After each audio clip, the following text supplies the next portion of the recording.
이상하지 않습니까? 인생을 대충 산 사람보다 누구보다 성실하게 살아온 사람들이 은퇴 후에 더 불안해한다는 사실이요. 놀지도 않았고 빠지지도 않았고 주어진 자리에서 할 일은 다 했습니다. 야근을 했고 참고 버텼고 가정을 책임졌고 누가 시키지 않아도 스스로를 몰아붙이며 살아왔습니다. 그런데 막상 이제 좀 쉬어도 될 나이가 되자 마음이 편해지기는커녕 이유 없는 불안이 찾아옵니다.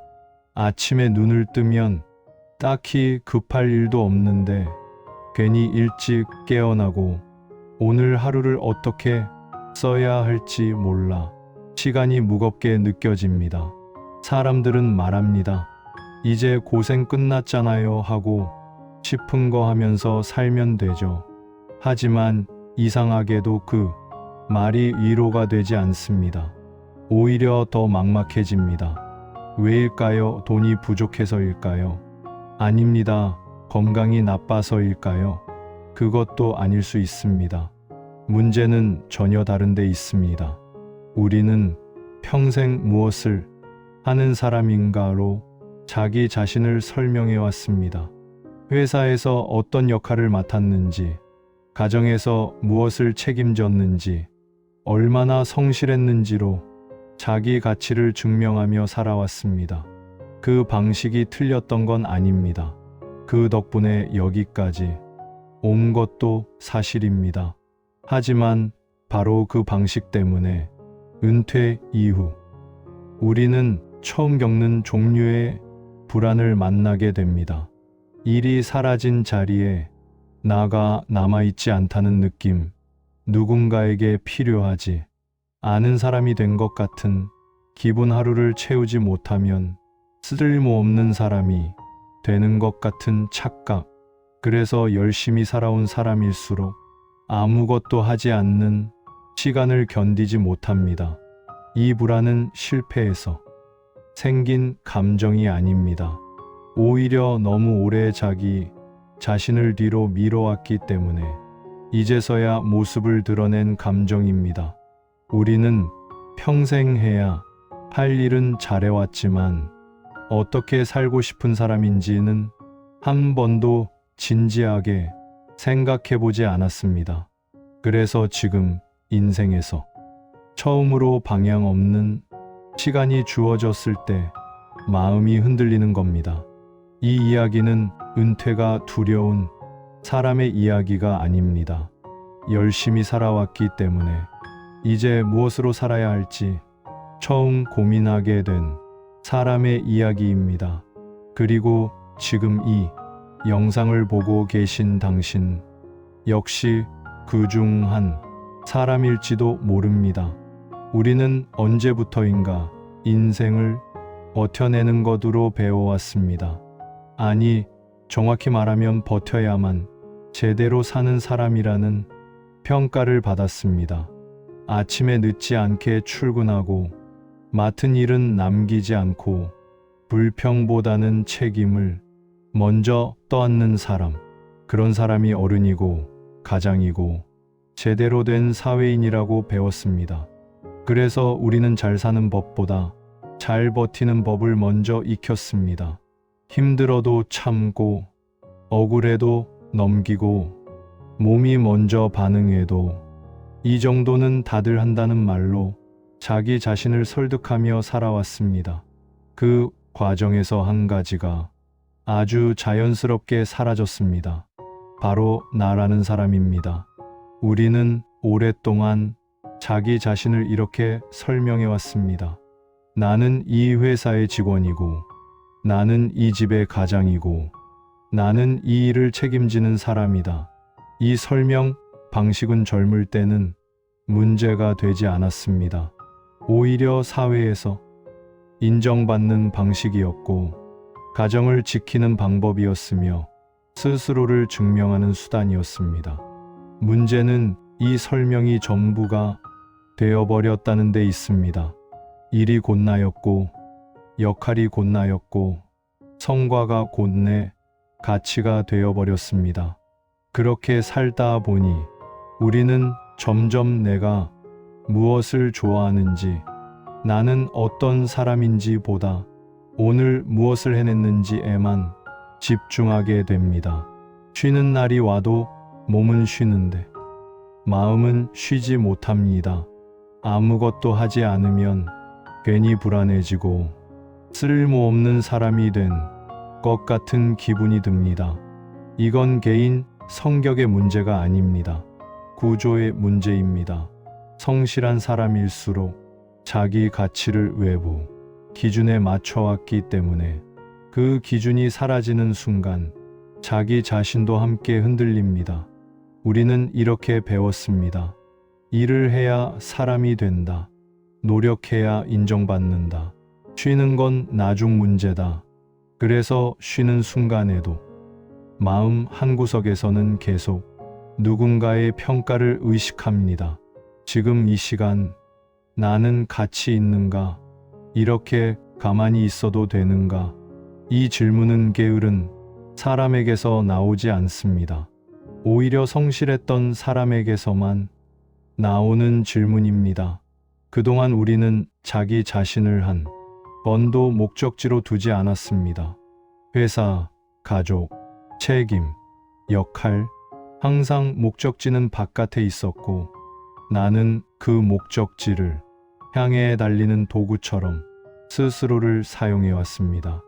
그래서 은퇴라는 단어가 다가오면 많은 사람들이 쉼이 아니라 공백을 먼저 떠올립니다. 할 일이 없는 시간이 아니라 나를 설명할 말이 없는 시간이 오기 때문입니다. 이때부터 불안이 시작됩니다. 아직 건강도 있고 당장 큰 걱정이 없어도 마음 한쪽이 허전해집니다. 그동안 나는 무엇으로 살아온 걸까? 이제 나는 누구인가? 이 질문은 너무 늦게 찾아옵니다. 왜냐하면 우리는 너무 오래 그 질문을 미뤄왔기 때문입니다. 열심히 살아온 사람들은 자기 인생을 돌아볼 여유가 없었습니다. 돌아보는 순간 속도가 느려질까봐, 책임에서 밀릴까봐 항상 앞만 보고 달려왔습니다. 그래서 지금 이 불안은 갑자기 생긴 문제가 아닙니다. 오래 쌓여 있다가 이제서야 드러난 신호입니다. 이 불안은 당신이 잘못 살아왔다는 경고가 아닙니다. 오히려 이제 다른 기준이 필요하다는 조용한 알림에 가깝습니다.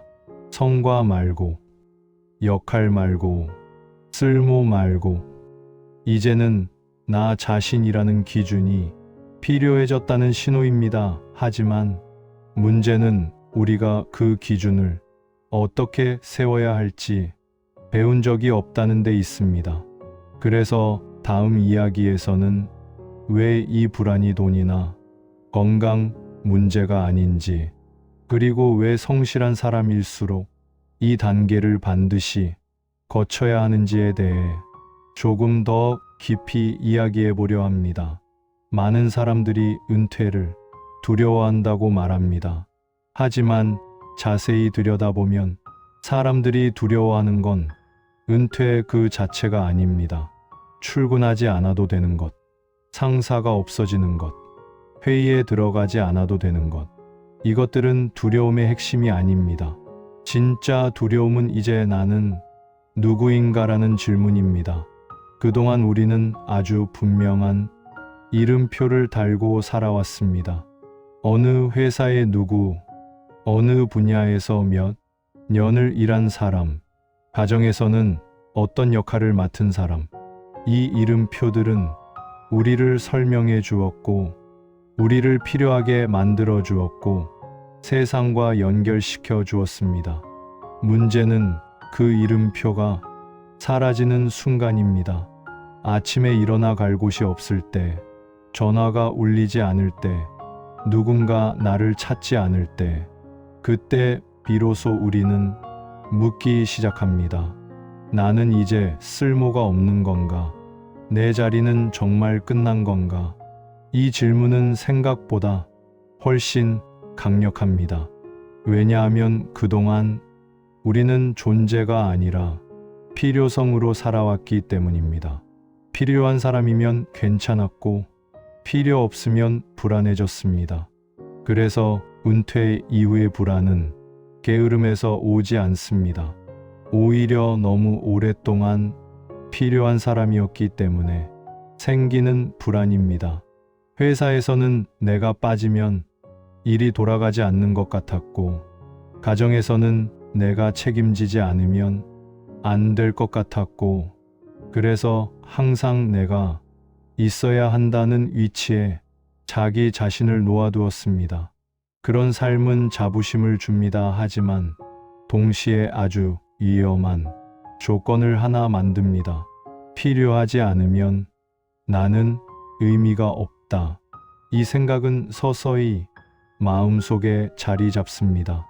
그래서 은퇴 후 아무도 나를 찾지 않는 날이 반복되면 마음은 점점 조급해집니다.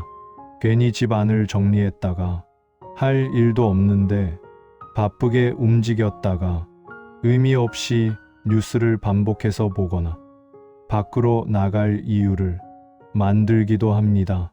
가만히 있으면 불안이 커지기 때문입니다.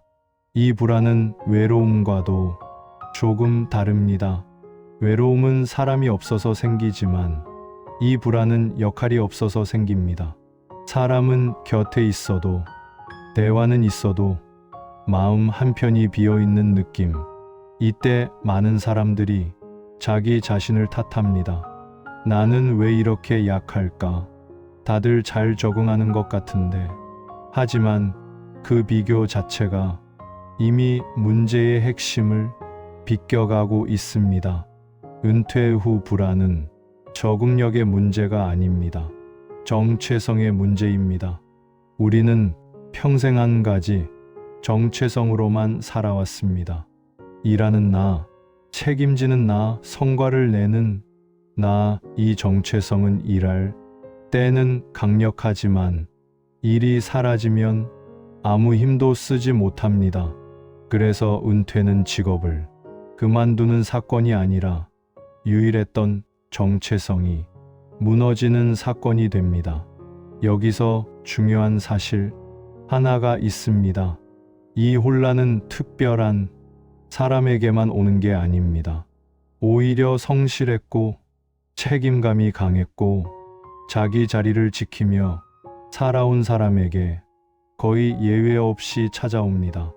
왜냐하면 그들은 한 번도 자기 자신을 직업 밖의 사람으로 설명해 본 적이 없기 때문입니다. 그래서 은퇴 후에 갑자기 취미를 만들거나 무언가를 배워보려 해도 마음이 쉽게 채워지지 않습니다. 취미가 문제가 아니라 그 취미를 붙잡고 있는 기준이 아직 바뀌지 않았기 때문입니다. 여전히 마음속에서는 이 질문이 반복됩니다. 이게 쓸모가 있나? 이게 의미가 있나? 일할 때 쓰던 기준으로 삶을 재단하고 있으니 어떤 것도 충분하지 않게 느껴집니다. 그래서 많은 사람들이 이 시기를 공허함이라고 부르지만 정확히 말하면 이건 공허가 아닙니다. 정체성을 다시 만들어야 하는 시기입니다. 문제는 우리가 그 방법을 배운 적이 없다는 데 있습니다. 그래서 다음 이야기에서는 이 불안을 어떻게 바라봐야 하는지, 그리고 성과 중심의 기준에서 의미 중심의 기준으로 어떻게 옮겨가야 하는지에 대해 조금 더 구체적으로 이야기해 보겠습니다. 우리는 불안을 만나면 먼저 스스로를 의심합니다. 내가 잘못 살았나? 왜 이렇게 준비가 안 된 느낌일까? 하지만 지금 느끼는 이 불안은 잘못 살아왔다는 증거가 아닙니다. 오히려 제대로 살아왔기 때문에 생긴 감정에 가깝습니다. 열심히 산 사람은 아무 기준 없이 살지 않습니다. 항상 기준이 있었고 그 기준에 맞춰 자기 자신을 관리하며 살아왔습니다. 문제는 그 기준이 한 방향으로만 너무 오래 유지되었다는 점입니다. 성과, 역할, 책임. 이 기준들은 일할 때는 강력했지만 인생 전체를 지탱하기에는 너무 좁았습니다. 그래서 은퇴라는 사건을 만나면 기준이 무너지고 그 자리에 불안이 들어옵니다. 하지만 이 불안은 텅 빈 마음이 아닙니다. 새로운 기준이 들어와야 할 자리입니다. 우리는 종종 불안을 없애야 할 문제로만 봅니다. 하지만 불안은 방향을 잃었을 때 생기는 신호입니다. 길이 없어서가 아니라 기존의 길이 끝났을 때 불안은 나타납니다. 이 사실을 이해하지 못하면 사람들은 계속 과거의 기준으로 현재를 재단하려 합니다. 그래서 이런 생각을 합니다. 아직도 뭔가를 해내야 하지 않나? 쓸모없는 사람이 되면 안 되지 않나? 이 생각이 반복될수록 불안은 더 커집니다. 왜냐하면 이제는 그 기준으로 자기 자신을 증명할 수 없기 때문입니다. 그래서 필요한 것은 불안을 억지로 없애는 것이 아니라 불안을 다르게 해석하는 일입니다. 이 불안은 경고가 아니라 전환의 신호입니다. 이제 삶의 중심을 성과에서 의미로 옮길 때가 되었다는 신호입니다. 의미 중심의 삶은 거창한 목표를 요구하지 않습니다. 오히려 아주 작은 질문에서 시작합니다. 오늘 하루가 나에게 괜찮았는가? 이 시간이 나를 소모시키지 않았는가? 이 질문은 누구에게 보여주기 위한 질문이 아닙니다. 오직 자기 자신에게만 적용되는 기준입니다. 그래서 처음에는 어색하고 불편합니다. 왜냐하면 우리는 평생 타인의 평가에 익숙했지 자기 기준에 익숙하지 않기 때문입니다. 성과 중심의 삶에서는 항상 결과가 중요했습니다. 얼마나 해냈는지, 얼마나 인정받았는지. 하지만 의미 중심의 삶에서는 과정이 기준이 됩니다. 어떻게 보냈는지, 무엇을 느꼈는지, 무리하지 않았는지, 이 기준으로 삶을 바라보기 시작하면 불안은 조금씩 다른 얼굴을 드러냅니다. 예전처럼 나를 몰아붙이지 않고 지금의 속도를 인정하게 됩니다. 이 과정에서 많은 사람들이 다시 쓸모에 집착하려 합니다. 봉사, 새로운 일, 누군가에게 도움이 되는 역할, 이 자체가 나쁜 것은 아닙니다. 하지만 여전히 쓸모 있어야 괜찮다는 기준에서 벗어나지 못했다면 불안은 사라지지 않습니다. 중요한 것은 무엇을 하느냐가 아니라 왜 하느냐입니다. 다시 증명하기 위해 하는 것인지 아니면 자기 자신을 위해 선택한 것인지. 이 차이가 은퇴 이후 삶의 질을 완전히 갈라놓습니다. 의미 중심의 기준이 자리 잡으면 사람은 조금씩 자기 삶을 다르게 다루기 시작합니다. 하루를 채우기 위해 움직이지 않고 하루를 느끼기 위해 움직입니다. 시간을 소비하지 않고 시간과 함께 지냅니다. 이때 비로소 불안은 사라지지는 않지만 통제 가능한 수준으로 바뀝니다. 더 이상 나를 흔드는 감정이 아니라 내 상태를 알려주는 신호로 자리 잡게 됩니다. 그래서 지금의 불안은 부끄러워할 감정이 아닙니다. 도망칠 감정도 아닙니다. 이 불안은 이제 다른 삶을 준비할 시간이라는 인생의 알림입니다. 이제 남은 건 하나의 질문입니다. 앞으로도 성과로 나를 증명할 것인지 아니면 의미로 나를 설명할 것인지. 이 선택이 은퇴 이후의 삶을 완전히 다르게 만듭니다. 이제 여기까지 왔습니다.